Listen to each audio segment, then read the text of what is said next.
Hello and welcome to the channel again. Yesterday I was talking about my agenda. This is part 3 of the series of videos about this diary that I purchased last year. So last year the 14th of January happened to be a Tuesday. So let's review quickly what happened that day.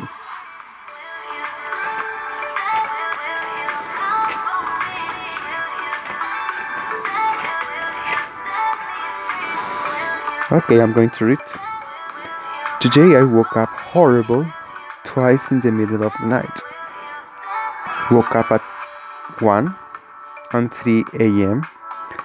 Then I woke up at 6. I can't believe this is happening to me. There are days that I feel better and others that I feel horrible.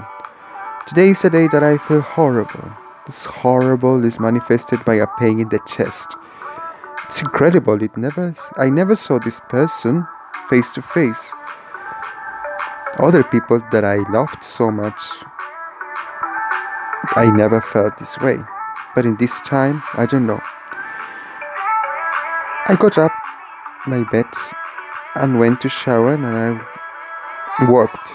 While I was working, I remember her almost more than an hour. I thought about her. I was about to weep, but I played one society video and I felt better. However, the pain is still here. I went to have my hair cut and I remember her too. The situation is getting out of control. I told my boss I won't go this afternoon. I will tomorrow. I want to go preaching as it can help. Writing also helps a lot. I'm so glad I purchased this notebook so I can keep a record daily of my experiences. I wish time passes quickly because it's so painful to keep living this way. What can I do is to try to keep my mind busy with spiritual things. Yeah, I still remember this day. It was horrible. Because during this time, I remember that sometimes I get up my bed feeling great, but these times that I woke up feeling horrible, I hate them. No good. I've got a note here in Spanish. Los primeros médicos chinos son contagiados de coronavirus. Esto pasó el 14 de enero del 2020. Si echamos un vistazo acá, el primer muerto de coronavirus worldwide, o sea, a nivel mundial. Entonces, el 11 murió esta persona de coronavirus por esta rara enfermedad, el coronavirus, y para el 14 los médicos habían sido infectados. Entonces, vemos ahí cómo se estaba desarrollando el coronavirus en sus primeras fases. Ok, siguiendo, vamos a ver lo que pasó el miércoles 15 de enero del 2020. This is the very first time that I need to talk about the previous day, but I think it's relevant. My mother decided to take me to watch the broadcast at 8 p.m., which I very much welcome, as I had a wonderful time there with the brothers eating and having a good time. However, when I arrived home at around 10 p.m., I checked my mobile phone as I left it here at home, switched it off as it had low battery. But when I switched it on, in my mobile phone there was a message from an unknown member. It happened that the person who texted me knew my name, and at the beginning I was confused. I even asked my mother who she was, but no response. I studied very carefully and I got convinced it was her. She came back 25 days later after she left. I'm not going to lie, what I felt in that moment was a mixture of happiness, excitement, fear, etc.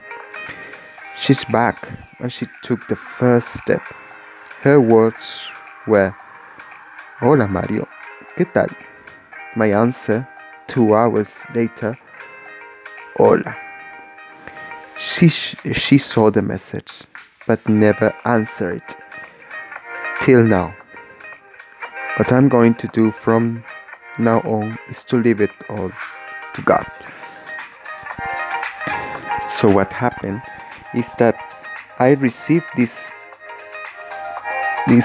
message from an unknown person because I didn't have the number recorded in my agenda. Nevertheless, I don't have people in my mobile phone texting me. This was the very first time. And this person, I think it was her.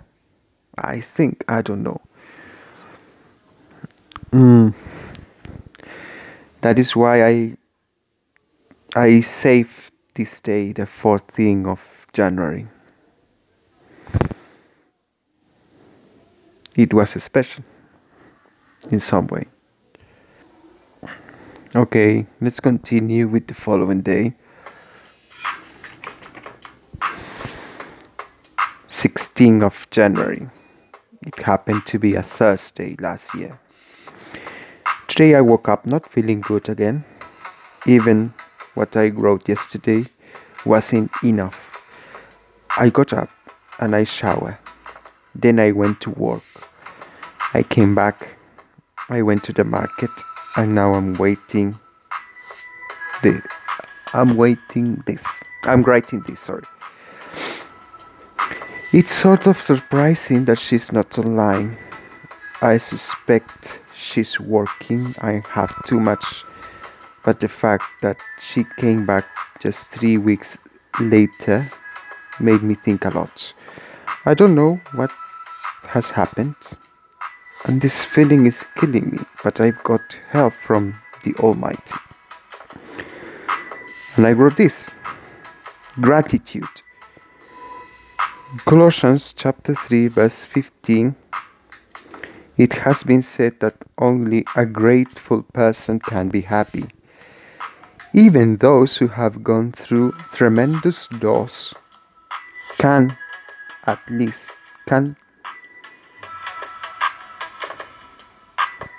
I don't understand what I wrote here. I'm such stupid to don't understand what I wrote here. Anyway, they point out that the key to their emotional survival has been to focus on not what they lost, but what they have to be grateful for. What can be done? Each day, make a list of the things that you are grateful for.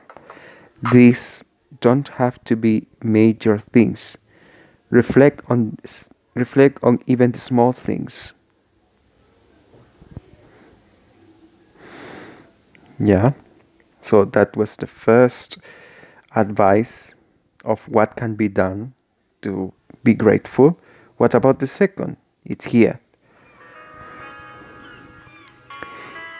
It can be especially beneficial to think about why you are grateful for your family and friends. When you have identified what you appreciate about other people, tell them about it, either in person or in a letter, an email, or a text message. This will likely strengthen your relationship and enable you to experience the happiness that comes from giving. The third point, walk away from arguments. The fourth point, avoid unnecessary worry about the future. And as you can see, I've got Bible text here. Proverbs chapter 14 verse 29, which can be very helpful. You can watch it in your home. Proverbs chapter 17 verse 14. Matthew chapter 6 verse 34. Okay, I think I'm going to translate this because it can be useful to Spanish speaking people too. Gratitud. Se ha dicho que solamente las personas que expresan gratitud pueden ser felices. Inclusive aquellas que han ido en tremendas pérdidas pueden también expresar gratitud. Algunas personas han señalado que la clave de su felicidad, de su supervivencia emocional, ha sido enfocarse no solo en lo que ellos han perdido, pero en lo que tienen que expresar gratitud. ¿Qué puede hacerse para expresar este sentimiento de la gratitud? Primero, todos los días haga una lista de las cosas que usted siente gratitud. No tienen esas que ser grandes cosas. Reflexione aún en las cosas pequeñas. Segundo punto, puede ser especialmente benéfico pensar que tú estás en gratitud por tu familia, por tus amigos. Cuando tú has identificado lo que puedes apreciar acerca de las otras personas, díselos, aunque sea en persona o en una carta o en un correo electrónico o en un mensaje. Esto reforzará sus relaciones y le ayudará a experimentar la felicidad que viene de dar. Tercer consejo, que se aleje de las discusiones y de las peleas. Y el cuarto, dejar de preocuparse innecesariamente por el futuro. Y acá, como dije anteriormente, hay varios textos bíblicos que se pueden aplicar. Colosenses capítulo 3 versículo 15 para descubrir acerca de la gratitud. Proverbios capítulo 14 versículo 29.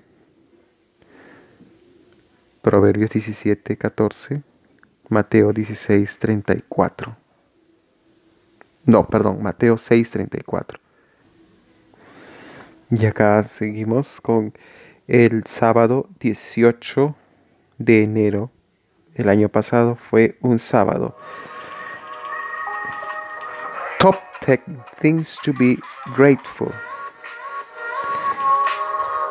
First of all, being alive. I was grateful for the strength to shower, for the opportunity to have JW Broadcasting, for having friends, for having the opportunity, for having the Bible, for having Jehovah, for having my mother, to having my family. Acá hice una lista de las 10 cosas de las cuales estoy agradecido. Agradecido por la vida, agradecido por las fuerzas que tengo, agradecido por poderme bañar, porque hay muchas personas que no se pueden bañar, no como yo lo hago. Por la oportunidad de tener amigos, por tener la Biblia, por tener a mi mamá y por tener a mi familia. Solo esas son una de las cuantas cosas de las cuales yo estoy realmente agradecido.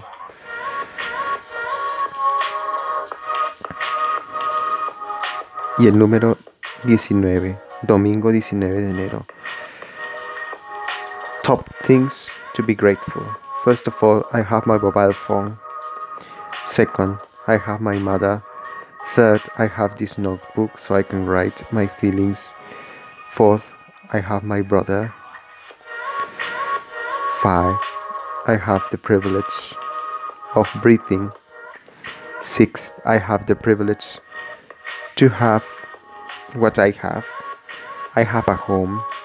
7 point, 8 point, I have my brain so I can think of ideas. Number 9, I have the privilege of prayer. Number 10, I have the organization and God. Yeah, it's nice to remember all of this. remind me of the time that I suffered psychologically about this loss. But it's good that I am reviewing and to be with you. Okay, let's move on to the last day. I'm going to do this video until the 20th of January, which happened to be a Monday. So I wrote here, why am I grateful to my family and friends? I need to be grateful to my mother, as she was there with me when I needed the attention, even though her advice is not completely correct. I wish she can understand my feelings and have empathy on them. She's there every day for me. We go out preaching to the market, everywhere. We go to the Kingdom Hall. She has proven to be a good company for me. Nevertheless, I need to say that it is not enough. I must say that for the first time I'm grateful to my father as he a couple of weeks ago was there and traveled. He was so supportive to me, a good listener, but I must say with sadness that he was not using the scriptures to give me counsel, neither my mother. So it's very important to use the Bible, which I respect a lot, and be guided by it. If not, the counsel is not complete and can be corrupted. Another person that I need to be grateful is my brother, Omar, who has proven to be a good counselor. He used the Bible, even he's not a witness, but he did and read to me Proverbs chapter 3 verse 1 to 5. I strongly believe he's being a good friend in times of distress to me. While he was driving his motorcycle, he had those interested chats about life.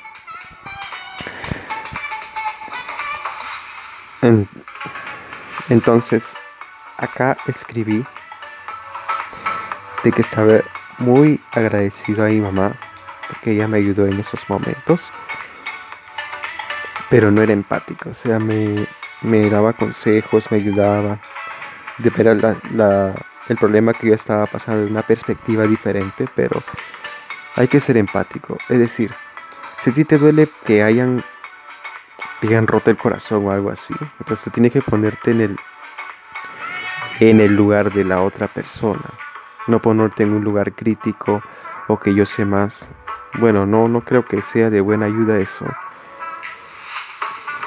En fin, no nos vamos a poner a discutir por detalles. Me ayudó.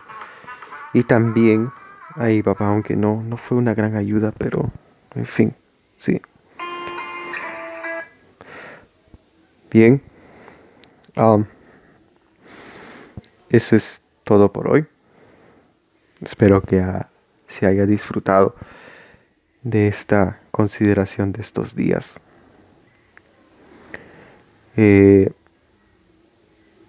No se olviden de suscribirse y de compartir el video, que es gratis, no cuesta nada, pero ayuda un montón. El beneficio de suscribirse es que se puede comentar y pueden hacer cualquier solicitud de cualquier video. No hay ningún problema, yo puedo hacer cualquier video si estén dentro de mis posibilidades de hacerlo. Y siempre respondo a todos los comentarios. Y en un futuro, quién sabe lo que pueda pasar con los suscriptores. Y otra vez lo repito, suscribirse es gratis. Y ayuda un montón, a mí me ayuda un montón. Y quién sabe, quizá con el tiempo ustedes también. Quizá ya con un tiempo se pueda repartir dinero. O mencionar en los comentarios. O como lo dije en inglés, y bueno, lo voy a decir en español también. Si ustedes tienen algún video que quieren que lo publique, normal, yo lo publico. No hay ningún problema, me lo mandan y yo lo publico. Esa es la gran ventaja que tienen los suscriptores. Y los que comentan en mi canal. Bien. Hasta la próxima. Muchas gracias por su tiempo.